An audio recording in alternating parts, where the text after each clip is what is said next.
الحمدللہ رب العالمین والصلاة والسلام علی سید المرسلین اما بعد فاعوذ باللہ من الشیطان الرجیم بسم اللہ الرحمن الرحیم۔ السلام علیکم ورحمۃ اللہ وبرکاتہ۔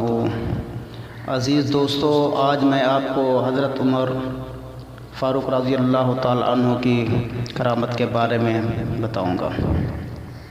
سب سے پہلے کرامت حق ہے۔ زمانہ نبوت سے آج تک کبھی بھی اس مسئلے میں اہل حق کے درمیان اختلاف نہیں ہوا اور سبھی کا متفقہ عقیدہ ہے صحابہ کرام اور اولیاء کرام کی کرامتیں حق ہیں، اور ہر زمانے میں اللہ والوں کی کرامات کا ظہور ہوتا رہا اور قیامت تک اللہ والوں کی کرامات صادر و ظاہر ہوتی رہیں گی انشاءاللہ۔ خلیفہ دوم جانشین پیغمبر وزیر نبی اطہر حضرت سیدنا عمر رضی اللہ تعالی عنہ کی کنیت ابو حفص اور لقب فاروق اعظم ہے۔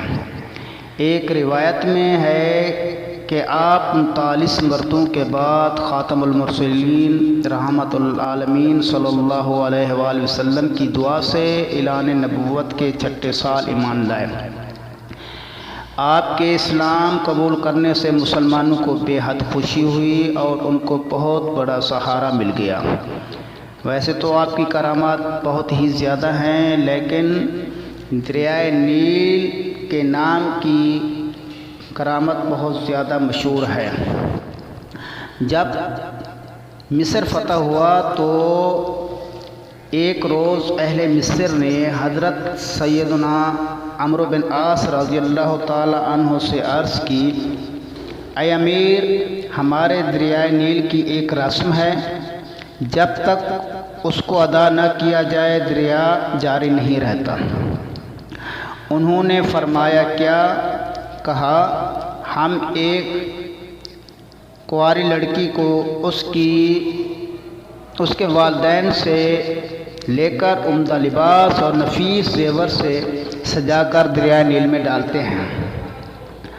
حضرت سیدنا عمرو بن عاص رضی اللہ تعالی عنہ نے فرمایا، اسلام میں ہرگز ایسا نہیں ہو سکتا اور اسلام پرانی واہیات رسموں کو مٹاتا ہے۔ پس وہ رسم موقوف رکھی، یعنی روک دی گئی، اور دریا کی روانگی کم ہوتی گئی، یہاں تک کہ لوگوں نے وہاں سے چلے جانے کا قصد یعنی جانے کا ارادہ کیا۔ یہ دیکھ کر حضرت سیدنا عمرو بن عاص رضی اللہ تعالی عنہ نے امیر المومنین خلیفہ ثانی حضرت سیدنا عمر بن خطاب رضی اللہ تعالی عنہ کی خدمت میں تمام واقعہ لکھ بھیجا۔ آپ رضی اللہ تعالی عنہ نے جواب میں تحریر فرمایا، تم نے ٹھیک کیا، بے شک اسلام ایسی رسموں کو مٹاتا ہے۔ میرے اس خط میں ایک رکا ہے، اس کو دریائے نیل میں ڈال دینا۔ حضرت سیدنا عمرو بن عاص رضی اللہ تعالی عنہ کے پاس جب امیر المومنین رضی اللہ تعالی عنہ کا خط پہنچا اور انہوں نے وہ رکا اس خط میں سے نکالا تو اس میں لکھا تھا، اے دریائے نیل، اگر تو خود جاری ہے تو نہ جاری ہو، اور اللہ تعالیٰ نے جاری فرمایا تو میں واحد و قہار عز و جل سے عرض گزار ہوں کہ تجھے جاری فرما دے۔ حضرت سیدنا عمرو بن عاص رضی اللہ تعالی عنہ نے یہ رکا دریائے نیل میں ڈالا۔ ایک رات میں 16 غز پانی بڑھ گیا اور یہ رسم مصر سے بالکل ختم ہو گئی۔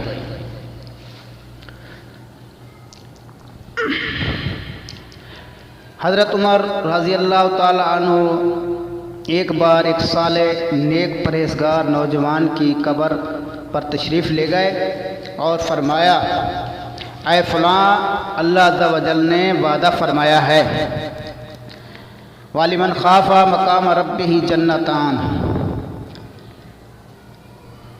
جو اپنے رب کے حضور کھڑے ہونے سے ڈرے اس کے لیے 2 جنتیں ہیں۔ اے نوجوان، بتا تیرا قبر میں کیا حال ہے؟